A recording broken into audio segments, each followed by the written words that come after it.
Welcome to People I Used to Know podcast, a podcast where I interview people I used to know. My name is Allison Yoon, and I'm your host. Our podcast team consists of Carrie Stock, who is our overly talented co-producer, audio engineer, camera op, and lighting designer, and Shelby Antel, who is our behind-the-scenes and headshot photographer.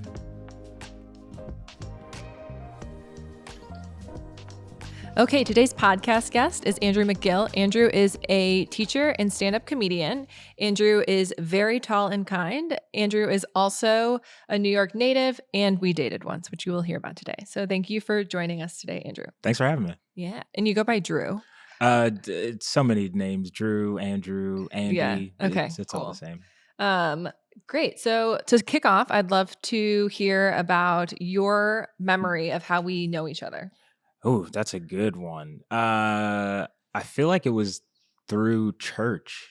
Definitely through church. We were doing, I don't know if we were in Washington, D.C. Mm-hmm. We were in Washington, D.C. We went to some March on Washington. The March on Washington. Yeah. The actual march. One. Yeah, the big march. The big march. There's so many marches. I was like, was it that other big one? No, but yeah, was it 2020? Yeah, 2020. 2020. Not the bad one, but the Black Lives Matter march. Yes, yeah. the good one. Yeah. So we went to the march and we were on the I think bus back. I don't know if we stopped at a place for food, and I did that thing where I like talked to a friend. I'm like, yo, who's that? Like, yo, who's that girl? And he was like, yo, that's Allison. I was like, oh, snap, she cute. Da, da, da. And then I think from there, it was like a healthy stalk where I was like, hey, like I want to see who this person is and who their friends are.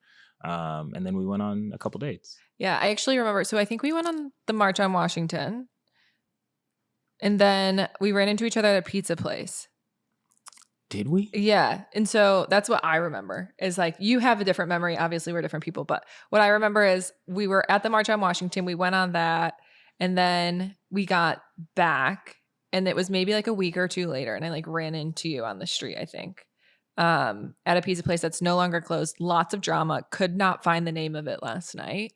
And then I wanted to, it came up in the first episode of the podcast. I wanted to be an actor. And so it was like coming back in 2020. I was like, I'm going to be an actor. I'm going to be a writer. And you're a comedian. And so I was like, oh, I should reach out to Andrew. He can help me be a better actor and comedian. And so I can't remember why. But did I help you become a better actor? I would say no. I would say no. Other things maybe, but not the acting part of it. But then I messaged you. And we met up at a Thai restaurant. Do you remember that? I do not remember. Okay. So we met up at a Thai restaurant. And I love like Thai food. Midday. Yeah. And you just like dropped everything to come up there. And you're like, okay, we're going to get lunch. And I thought it was like friends getting lunch. And then at the end, you're like, oh, I'm going to pay. It's a date. And I was like, it's not a date because you didn't ask me on a date. So you can't pay. And so I think then we split. And then you asked me out on a date. And I can't remember what we did. But I remember it being like, okay, he is into me. Because you don't know until somebody tells you or like leads on that situation. Very true. Yeah. So that's what I remember from it. You have a phenomenal memory. Yeah, but I do remember everyone being like, I was mentioning it to a few people and they're like, oh, he's so great because you worked with the youth at church at the time. Yes. And they're like, he's so great. He has a great smile. He's cute, all this stuff. And I would like stalk you on Instagram like, yeah, he's cute. And like, it was good. But I feel like I have nothing on my Instagram. So the stalking is kind of like. Oh, you were doing like the sketches that time where you were like, we're filming a bunch of stuff. Yes. And you were also doing stand up, which you did not invite me to. That's like I still think about that. I'm like, I would like insinuate a bit and I'd be like, hey, like I know you have your stand up tonight. And you'd be like, yeah, it's going to go great. And I'd be like, no invite. Well, I feel like if it goes bad, that's even like if worse. It's worse if you're like, oh, I like this person. And you're like, oh, come see this show. And I do terribly. And you're like, at least I'm tall, right? At least I'm kind of tall. No, but I think it's like better to let people see it. I don't know. I feel like it's like a boundary that sort of felt like it was being put up at the time. Ooh, that's good. I feel like I do that from time to time, but I do that with like my boys that I've known for years where they're like, yo, I want to come to a show. And I'm like, maybe not this one. I was like, not this one or the next one until I'm on Comedy Central and then I might be too stressed. I feel like it's easier to talk to tell intimate stuff to strangers than it is to tell intimate stuff to people that you 100%. That's why there's a podcast. So we're not sitting in front of an audience of our friends that we know. Oh my God, that would have been terrible.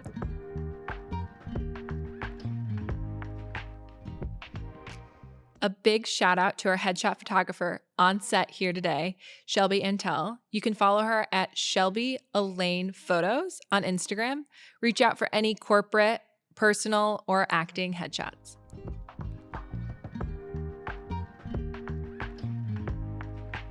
What are the main memories or points of us during, I think it was like just a couple of months. Couple of months. Yeah. I remember you being a good cook. I only cooked once. I never cook for anybody, so that's saying something. But I remember being a good cook. I remember talking about your family, and like your dad. There was a dog. There was a dog, yeah, right? Bella. She passed away, but she was 14 and lived a great life. Big fluffy dog. Yeah. I remember just talking a lot about family. You had your grandma. Mm-hmm. She's still around. She's still around. That's awesome. Oh, man, I just remember just good conversations. I think we had really good conversations. I don't know if that. I remember the funny things that happened. Like we once went to Jones Beach. Oh my God, in the cold. And then my car, we like sat in the car and I thought I turned my car battery, my lights off and I left them on. Your car died. My car died and then we had to call AAA. And we sat in the cold. Thing. We sat in the cold. It was so cold. My brain does this thing where, where it's funny, but if it's traumatic, I just forget it. I'm the same. People will bring it up. But that I think was really funny for me because I was like, I literally just got my car and I brought it to New York and then my car battery died. And it was like also it was like a random car that pulled up. And this is like really going to detail from South Carolina, I think the license plate was. And I was like, who is this coming to like jump our car? This is a South Carolina license plate. And I was like, at least I have this tall man where if anybody's trying to kidnap me, I will not be kidnapped. Or we would be kidnapped together. That's so crazy. All I remember is just being in the car and just being really cold. And not understanding why it was so cold. Yo, that's crazy. Yeah. So the car battery died and it was a whole thing. But it was also like 40 minutes of us like sitting and like being cold and not really have anything to talk about. And it was like, okay, like we'll talk about, like we did talk a lot about family and different things, but it was like, just like, okay, it's like really cold now. I think it was like 20s or something. It was in the winter. Yeah. What were we doing at Jones Beach? You wanted to go to the beach and it was just too cold. So dumb. Because you used to live in Flatbush, right? Yeah. And so then it was like a straight shot, but yeah. You did ghost me for a bit. Let's hear it. Yeah. So it was actually like people said that your group of friends does this to people. I don't know if that's real or not.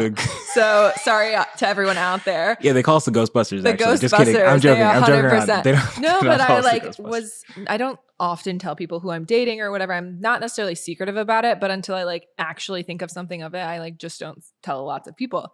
So I was like talking to one of my friends, and I was like yeah, like I think he's ghosting me, blah blah blah. But I'm never a person that's like, okay, because I'm a horrible texter. Like I will read a text message and then not text somebody back until I like have the brain capacity to do it. So I was like, oh, I'll attempt one more time. And they were like, I don't know, people like that do that. And then they like say that they end it like soon after. And so I texted you one last time. It was like after Thanksgiving and you hadn't talked to me for a bit. And I was like, hey, like, do you want to hang out one last time? Like not one last time, but like, do you want to hang out? And then you came over to my apartment. I cooked dinner, which is the dinner that you're thinking of. Yes. And yeah. And then I think like a week after that, you were like very like one text here, another text 3 days later. And then you came over to my house, which just a disclaimer, we never had a relationship talk. So we weren't like boyfriend and girlfriend, but you came over and broke up with me. And like for the longest time, I thought it was like the funniest thing because I was like, we weren't dating. Like this could have been a text message, a phone call. Like I really don't know. But then I have gone through lots of therapy in my life. And like during this processing of therapy, they were like, I think he was just trying to be like respectful, like rather than being like over dramatic. And so I would love to hear your perspective if you even remember that or like what your thought process was going through that. But now I see it as like, oh, he's a respectable guy. He was like trying to be transparent and communicate properly. But at the time I was like, this is a lot. Yeah, I think in this is kind of funny. But like I think I don't want to ghost, and I think the reaction to ghosting is like over communicating or just like it's like, oh, I'm not just gonna send a text or I'm just gonna like actually like go and have this conversation face to face, because it's easy to just be like, hey, we're done, I'll see you. But I feel like that's happened to me so many times, and it's kind of, it just feels kind of shitty in a sense, because you like can't, not that you want to see the person's face, but like you didn't get a You chance get the opportunity to like ask questions and see reactions. yeah, where you're like, hey, what about this? Like, was it this or was it that? And not saying that that's what the case was, but I think it was, yeah, just this idea of just, I think you should see the person that you're gonna break things up with and like have a conversation. I don't know. I feel like that person deserves at least that respect and regard to be like, hey, you know what, I don't know. I feel like texting makes things so easy where you can just be like, yeah, I'm just texting, and there's a person behind the phone. So yeah, I was like, let me just go talk to this person, even though we weren't really like dating boyfriend and girlfriend. I still thought, like the time commitment that you put in, thought that I was due the respect that you were giving me. Of course, you made me a meal, and we like, it was hung the out meal, the last supper is what we can call it. Like just Jones Beach against, like, we had fun moments, and memories. So it was like, you know what, and not even if I didn't have fun moments or memories, I still think people just deserve the respect to be like, hey, this is XYZ. And maybe it was a lot, and probably at the time I was like, damn, it was a lot, because I feel like I've because I play basketball by where you're, I don't know if my old place, old place. Yeah. So like every time I pass by, I remember that conversation. Yeah, I remember the conversation, and that's what I remember. I was like, oh, she made me like some food. I was like, I had a meal over here. So yeah, I think I just was like, yo, I just want to say, be respectful. Yeah. So where'd you learn, like, what made you want to be this respectful in life? Were you taught it? Did you observe it? Did something happen where you, like, I know you mentioned like in the relationships in past, like the text messaging is like a little bit of an ick for you. Like you'd prefer to have a conversation. I think it's just, I'm also not a good texter. I mean, there are points where I'm like texting all the time, but then there are points where I just don't want to be on my phone, and that's why my Instagram is 30 pictures and random crap. But I try to, I don't know, just be as connecting with people as possible in person as possible. So I don't know. I guess I feel like I kind of learned it from a shitty relationship. I'm trying to think of okay, when I was in the what was it, fourth grade? No, when I was in the fourth grade, there was this girl, Kiara Castillo, or maybe it was like fifth grade or something like that. And we had that like our fifth grade prom. And I remember calling her on the phone, and I was like, hey, would you, and I had to ask her mom, and then she got on the phone. I was like talking. And I was like, hey, would you want to go out to the end of the year, elementary school prom? And she was like, yeah, I'd love to.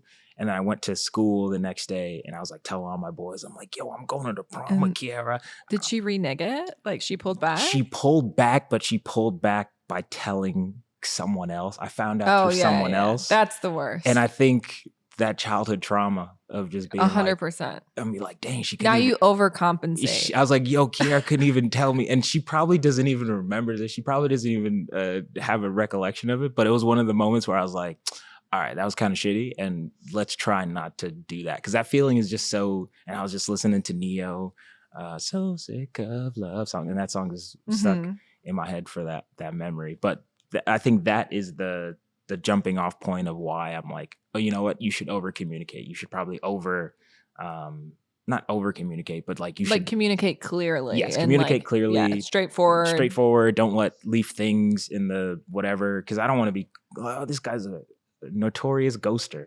I feel like that's like an anomaly in today's day and age. Like, I mean, always tell my friends, I was like, I am not the best at dating because I am like such a sporadic texter or whatever, but it's like such a rare quality to somebody to give the respect to even say that. Like, I feel like I've, at least from guys on our side, I don't have any other like side to pull from, but I've had so many guys be like, I just don't understand. That's so disrespectful of you. And I'm just like, I literally was just trying to tell you, like, it's like 2 dates. I'm like, I don't feel this. So like, I feel like the way you communicate is like better, than the way that other people communicate. And I also have a lot of best friends that are girls or females, excuse me, and they like called me out on my shit when I'm like, oh, and they were like, why don't you text this person back? So it's a lot of like, yo, be better. Because I'll tell them like, oh, I was on a date with da da da, and they're like, did you text him back? And I'm like, no, and they're like, oh, you're You trash. should. Yeah, they're like, you should actually like you are our red flag. Yeah, please text them back because you if should not, go see you are them. canceled. Yeah. So you should go see. So it's a lot of that like, yo, be better. And I think just the women that I have in my life are like, they don't want me to be a fuckboy so bad, so they've like pushed me to. Yeah. And I know a few of the girls in your life, and I can see that fully. Oh yeah, they yell at me. There's some that I haven't even called back in the last week, and they're probably thinking angry at you. Pretty much. So they're like, "Are you alive?" And then you like the message, and they're like, "Why haven't you replied to my other 25 messages?" Just send them a selfie. Today? I'm good. I'm chilling. Yeah. Cool. And so I think now that we've established what our dating history was like, how you have your good quality, what instated you to feel like you needed to show up in order to end things where they were. But if you remember, what was the ick, or like what made you decide that you didn't want things to go forward? I don't think it was a ick or anything that was, because I feel like that's such a harsh term. No, not even a harsh term, because there are icks. There are some times where you're like, this person is, I'm trying to think of a bad ick. Like you're rude to wait staff. I don't know. Or you don't tip. Or you don't. I mean, if we're in Europe, if you're in Europe, you don't have to tip. Yeah. I'm a European. But I don't think it was an ick. I think it was just one of those, like, what was it, 2020, middle of COVID? Yeah, I also feel like we had conversations like we were friends, and I'm not trying to like establish where we were, but when you broke things off, I was like, yeah, this makes sense. Like it just like we were on the same page of so many things, and like we had a good time, but at the underlying thing, it was just like, oh, this is like stagnant. Like I feel like neither of us were pushing it in either direction. Yeah, and I think it was just this, I don't know, 2020 was just not a weird year. I mean, it was a weird year for everybody, but it was just a year where I was just chilling in the crib, and just, me and my roommates, we were just like, I don't know, we were just doing so much, where I don't think I would have had the headspace to just be like, oh, I'm in a relationship and this is healthy. Because I don't think I was healthy in 2020, and not just like a physical healthy, but just like in a relationship wise, I don't think that person would have been good in a relationship. So I think it was, and it kind of shitty where it's like, oh, I was doing it for myself, but I was kind of just like, oh, you know what? Like, I know this might be bad, and I don't want to not lose this person as a friend, but have this person go through a negative experience because I'm not ready for this thing. So instead of just being like, oh, I'll never see you again, just have like a face-to-face where it's like, yo, hey, thank you so much. And it might have seemed like this big grand gesture, but I think it was just good for me to just like have that, close the door. Yeah. So I'm not like, 2 a.m. where it's like, yo, you up? Where it's like, no, dude, like you close the door. No, that's so good. Yeah. I'm like 100% on like self-growth. And what's funny is I think what you just explained is slightly parallel to where I was in the position. Like I was like just starting to date again. And I like wasn't like, when you ended up asking me on a date, I wasn't like necessarily looking to date anybody. And as things were going, I was busy. I was like transitioning into wanting to do acting more. It was 2020. And I was like, oh, like this is fun, but like I don't necessarily know where this is going to go, and like things like that. So I did like respect the door being closed. And I like have been growing so much, but I think like reflecting back on it, I do a few of the conversations we've had, I do see it being like you were like talking about your past relationship and like your past dating and like sort of where you were mentally with other relationships in your life. And it was like, okay, like in my head, and to be just like blunt, is like, I was like, he needs to grow a bit. Like you need to like reflect. And I will tell this to my friends too. Sometimes I'm like, I think it's good if like you're alone and you're growing, because I've been alone for a long time and I've gone to a lot of therapy. I've lived a long life, and I always think it's important to like reflect internally. And it sounds like you have, at least from what you're saying here. And so like taking time to process instead of dragging somebody else with you through you figuring yourself out. Yeah, but I think, but it also like I did like after I like closed the door and I was like, all right, we're done. Like I definitely went on a couple dates with someone and it was like, oh, this crashed and burned. And it was really bad. I don't say really bad. It was pretty terrible. But so you ended the respect. You were like, I'll test the respect. I'm going to not test the respect. And then I'm going to keep. And then, cause you just date someone and you're like, oh, this is wild. And it was like one of those things where you're like, oh, this is going to be really bad. But you're like, all right, I'm in for it. Let's buckle let's in. sing for the ride. And then you're like to your therapist, you're like, yeah, it was all my fault. Like I really messed up. But yeah, so I think I grew through that year. But then I also like didn't grow through that year, if that makes sense. Yeah. I think, I reflecting on life and like everything is, we're always changing. We're always trying to like figure out where we're going next, but you can never stop like, not necessarily making mistakes, but like testing the waters on like different ways to try things. And I've definitely hurt people in my past, and have learned different things through that. And so I think it's just like, you sound very intelligent to reflect. Like I've met people who are just like, I don't want to change. I don't care what people think. This is who I am. And I'm like, that's a horrible quality to have. Like, I think just as an individual to like look for growth or like look how you can be more in a symbiotic relationship with everyone around you. It's like being rude to wait staff. Like, why are you rude to wait staff? Like there's no real point to want to do that. Like if you're going to be rude to wait staff, the wait staff are going to be rude to you. And then that's just a downward spiral.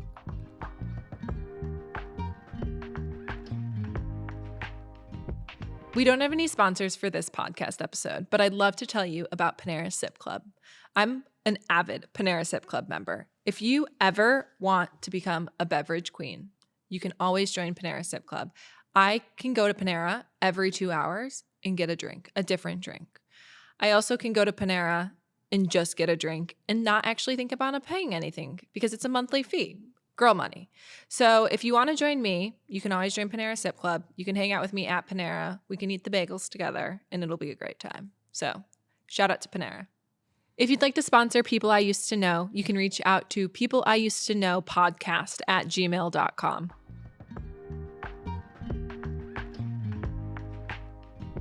And I also want to add one thing. I think your friends told me about you and your like character, and it like hyped you up. I mean, you're already hyped up, but like they were like, yo, take care of our friend. Yeah. I think the friend group that we share is very intense. And if they listen to this, they will know. But I think on like both sides of things, it was like, you could be really great together, but don't F it up. Yeah. So don't ruin this. Yeah. Just hearing that, like, yo, don't fuck this up. And then you're just like, all right, let me just, before I even think about fucking it up, let me just like, all right, let me back away from it. Yeah. Don't test the waters. Yeah. No, I get it. So I think we've covered our relationship quite a bit and how we know each other. We lost touch after that. Yeah, I feel like we haven't crossed paths because a lot of our like things that kept us involved have either dispersed or people have left the city. Yeah. I've left the city like full time. I'm only here part time. But I'd love to hear if you have any like relationships that you look back on that you think it would be really great to hear from that person. Like I think about them often. I wonder what they're doing. I don't really understand why we lost touch, which is the basis of this podcast. It's tough because I know why all the there are reasons why the relationships that I have where we don't talk, there are all reasons why we don't talk, whether it's this person we dated and the way that we ended was so toxic where it's like, all right, I could never see this person again, or I don't want to see this person again. If anything, one person I would definitely want to see is a really good friend of mine, and we had a falling out maybe like years and years ago, and it was over some like dumb. It was I guess I don't want to say it was dumb, but it was over like a minuscule topic, or it was pretty big. It was a pretty big topic, but it was like when you think about it, it was like, yo, that was a really dumb. It was kind of a dumb thing to talk about. Then words were said, and and it was kind of just like a thing of like, hey, I can never see you again, and we've never crossed paths. But that's always a thing. Like sometimes, do you feel though that like it's on your side in that conversation that you like held your ground, or were they holding their ground? I think it was both. I think we were both like, hey, I don't think this is a good friendship, and it sucks because I don't know if I would ever want to see that person again, because it would be kind of like this, where you'd be like, excuse me, one person would remember something in a different way, and then you would remember it you remember it in one way, one person remembers it a different way, and they both have two different interpretations of what they saw. And you're like, damn, like I thought we were having a dope time and I thought I was being cool, and they were like, nah, you were being like kind of a dick and da da da da da. And I'm not saying that's what would happen if I met up with one of my boys that I haven't talked to in a while, but I do think that there is a beauty in not being able to Reach out. reach out anymore, just because it was like, I'm not going to say you would taint the memory, but sometimes it's better just like to let that. Do you think it's like your pride and ego that keep you from doing that, or more of like what you've learned in life of well-being?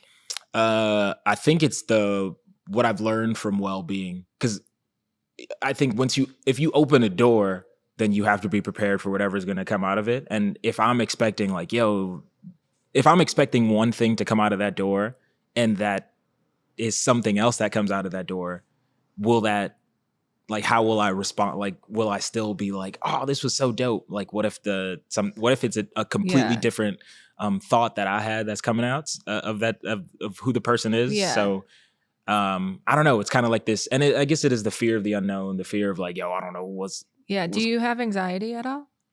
No, because as an anxious human being, I think of every possibility that could come out of it. So like what you're explaining to me is like the opposite of how I think, and like why I wanted to start the podcast is more so of like the idea of, okay, if I talk to Andrew, it could go so many different ways. Like you could have a completely different opinion about how things went than what we discussed today. And I am just like ready to hear it. You know what I mean? The honesty behind it, I think. But hearing like the way you're talking about this friendship, it seems to me like you don't necessarily have any like possession in your body to want to reconcile that, or to like hear what that person's thought process was in that moment of that discussion. Yeah, and I think I was going to answer the first point. Do I have anxiety? I think all New Yorkers have anxiety. Like we all just like I was when I was in 3 years old. Born into anxiety. I was raised in it. So like I think we just learn how to deal with it differently. And I think I don't think I like have I'm anxious all the time, but I think being able opening up that door and having that conversation would make me more anxious.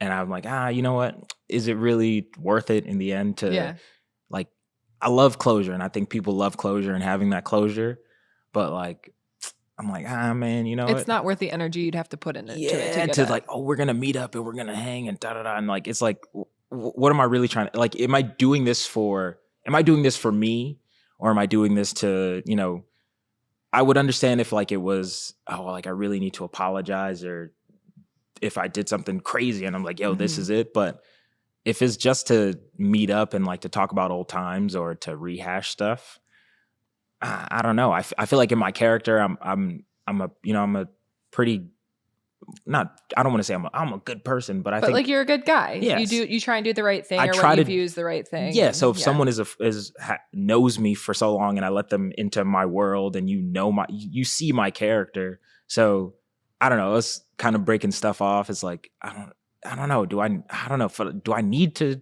I feel like it would just be, I don't know. I wouldn't want to open You also don't need the friendship back. Like not necessarily that it wouldn't add to your life. It ended up being good, but the friendships and the relationships you have in your life are like good at the moment. They're keeping you leveled to where you are. That's true. And taking care of friends and it's like another job where it you're is, like, yeah. They're full relationships. You gotta do. You're like, oh man, I gotta go here. I gotta, like, whether it's just your parents, whether it's your friends, whether it's your coworkers, you always have to foster those relationships. So I'm not saying that drop all like if you drop someone, they fine. But and like social media came up on another one of our episodes of like how you can stay connected. Like there is a piece of you that's not being shown to social media, but if they're not those close relationships where you need to know everything that somebody's doing, social media sort of like gives you those daily updates. So if you were to run into them on the street, you could be like, hey, I saw you went to Ireland this summer. How was that? And That's then like true. have those discussions. That's true. But I block all those people too. So Yeah. I'm not even. I mute a lot of people, but that's just because I love shopping, and so the brands are always at the top. Oh, nice. So you're like, nah, I can't do Yeah, this. yeah, yeah. Okay, so like, I think one thing for me to reflect on as we're hearing this is like personal growth. Mhm. I was struggling, not so much anymore, about my family seeing that I had like grown into a different person than I was growing up, and like all the different changes that I had to better myself, but also the adjustments that I made that I didn't necessarily agree with them on. Do you find that with your family or with your like long-term friendships, that you have those types of challenges of them seeing you for who you are today versus potentially like who you were in the past? No, and I think that's why I do like. I mean, I do storytelling and stand up, and a lot of that stuff is just revealing who you were and that change to who you are now. And I think I don't know. I don't know if people are necessarily. I don't know if I'm afraid to share. I'm not afraid to share that stuff because I think that's just a part of being human. Mm-hmm. So I think my friends, family, they know. And even if it's the bad stuff or the good stuff, and that's like what we were talking about. Oh, do you want to invite them? Do you invite them to shows? And sometimes I do, sometimes I don't, because it's like, damn, they're about to learn something about me that I'm not ready yet. yeah, I'm not ready to share it to them or share with them. But then you end up inviting them to a show and they find out, and you're like, oh, the thing that I was worried about, they don't even. Yeah, I they're- think one thing I've been complimented about is something really funny, at least in my opinion, is like if somebody's house is really messy, but they're my friend, I will still go and I will help you clean. Like, I don't care what you're like the dirty laundry, let's say, that you're putting out. Like, I'm your friend, I'm here for you.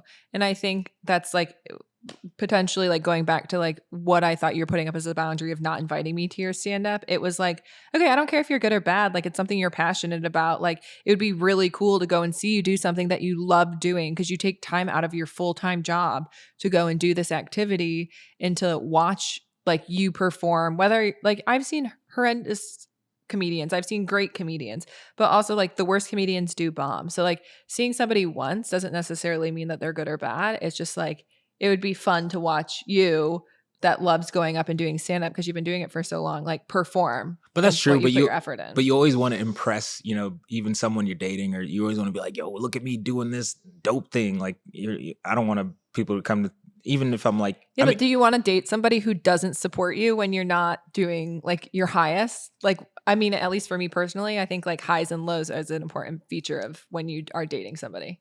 That's true. But I feel like imagine you were on a date with someone and the guy's like, yo, I want you to like, I have heard dating stories of girls, like not actual stand-up comedians. The guy will be like, I want to be a stand-up comedian. And then he will go ahead and he will pull out his phone and he will read the jokes that he has written. And they are not appropriate, like socially. They also aren't jokes. They're a lot of statements. And so I feel like you, like, just the context that you've been doing this for so long, that you've been training, that you've been invited back to these stand-up portion events, like these stand-up events, that you can perform. I'm like trying to make you realize that like what you do, you have to be good in order to be in the position that you're in. But I think you're always going to be like, oh, I'm not that good. But I mean, regardless, I think it's just like I don't know. I think you just always want to look good in front of someone. And I think even when you're dating, I think it's hard to be vulnerable, especially when you're meeting someone for the first time or getting to know somebody. know someone. And I was talking about this. It's crazy. We were talking about this on Friday. Yesterday, because we were we're doing a lesson. We just finished Catcher in the Rye, and we're talking about vulnerability. We were saying because Holden is like, if you tell somebody anything, if you tell people stuff, then you start to miss everyone. I'm messing up the quote, but he basically says if you start telling people, what you've gone through and sharing and opening up yourself to people, you're going to start missing everybody.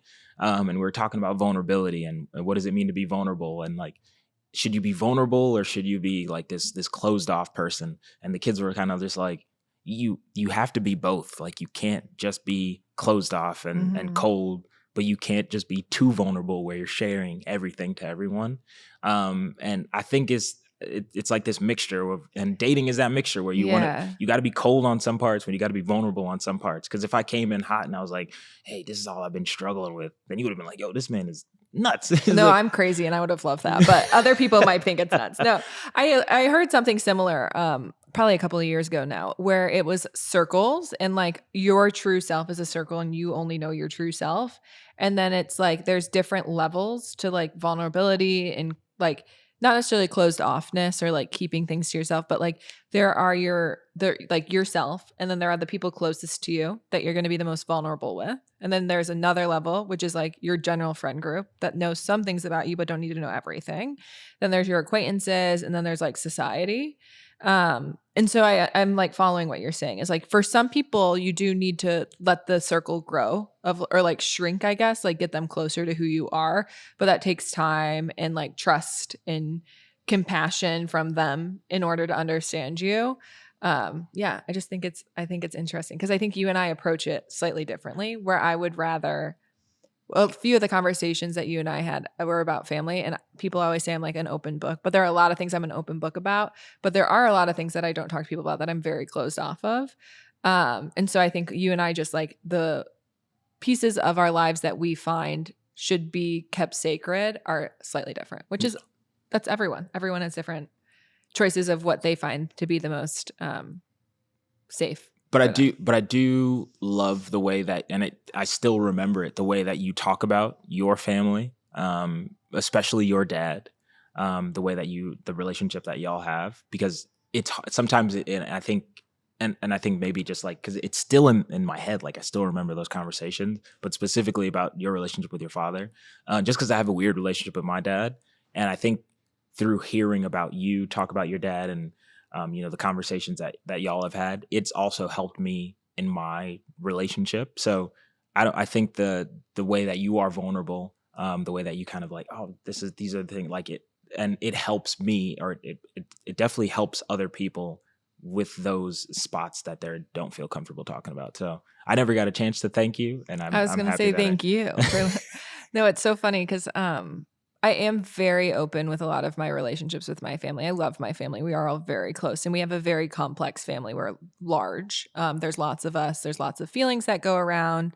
And so just to hear that, it's nice. Yeah, going again, like I think I probably shared with you the highlights of all the relationships that I have, but there's also, other things that I didn't share with you. And so, but that's awesome. I actually remember a bit of you talking about your relationship with your dad. So it's awesome to hear that. And things are, you're being more vulnerable. I don't know if that's the right term. No, it is, yeah. Yeah, with him, because that's an important relationship. And I think like just knowing you for the small portion of time, for that the consistency of it, it was something that I could see like weighed on you a bit when you would talk about him or he would be brought up. So that's really great. Yeah, I can talk about him on a podcast. We can talk about him on the podcast. You can say, shout out Dad. Yeah, if you're listening to he's probably not going to listen to it. But if you're listening to the shout out to you. Yeah, thank you. Yeah, I think thank you for being vulnerable, by the way, because I know there are a lot of people with a lot of ego blockers that wouldn't be able to come on here and have this discussion. But you definitely were somebody who came to mind when we brought up the concept that I was like, Andrew will be fun and he'll be honest and he'll be truthful. And so even though we haven't stayed in contact, it's been great. Yeah, I thought I was going to get beat up. I was like coming to this warehouse, like, what is going on? I was like, there's going to be 10 dudes in here. And I was like, I'm going to have to scuffle. He was for my like, life. that ending things very respectfully is going to go poorly for me. And don't know where I'll be. But I had to think about it. I was like, today. I was like, yo, how did I end things off? Did I say something crazy? And I was like, does she have a brother? I was like, how many brothers does she have? I do have brothers. Yeah. No, but I think when you ended things, like just to recap before we finish up, but you said something, I think you were just like, I don't really see this going there. And I was like, I don't either. And you were like, what? And it was just like, I think like a moment. And I was like, we can stay friends. Like, we're good. Like when we see each other, we'll be good. And, it just was like the timing again. Cause like 2020, everything was still locked down, that everybody was outside. Again, why we were at Jones Beach is that you literally couldn't do anything but be outside. But I think, it's good to see you. Thank you for coming. And that's why I came on. Like, you texted me and I was like, I was like, I'll do the pod. And I was like, I have no idea what I'm going to say. Gonna be. Yeah, what it's yeah, going to be. I gave no preface to what we were doing today. But I was like, and I think that it is because of the way that our, friendship and, how we know each other. I was like, of course. There was no ill will, no bad blood. It was like, I'm down to do this. Yeah, cool. Well, thank you so much. Thanks for joining us today, Andrew. Thanks for having me. We really appreciate it. Appreciate it. Yeah. Come out to the Moth. I do stories there all the time, and enjoy. Go read a book. Go read a book and go touch some grass, people. That's the teacher in him.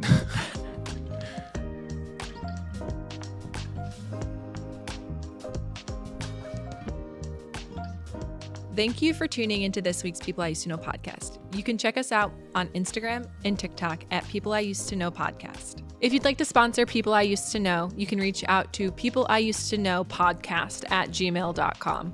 This podcast is brought to you by ADWM Productions, a boutique event agency that can help you with any of your event needs.